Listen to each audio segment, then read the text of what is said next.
Hello everybody สบายดีพ่อแม่พี่น้องป้องปายทานผสมบัจจุขุสุคน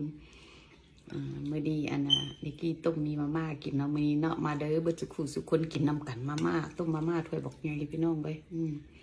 ต้มอันเส้นมีเกาหลีเนาะพี่น้องเนาะใส่กุ้งใส่อันน่ะลูกซีนป่าแล้วก็ใส่ซีนงัวใส่ผักหอมผักบัว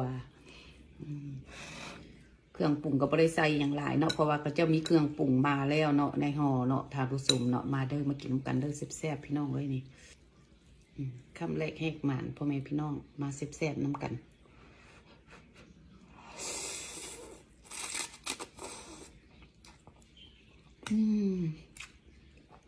แซ่บนี่ก็จะเป็นกุ้งเนาะนี่เนาะทานผสม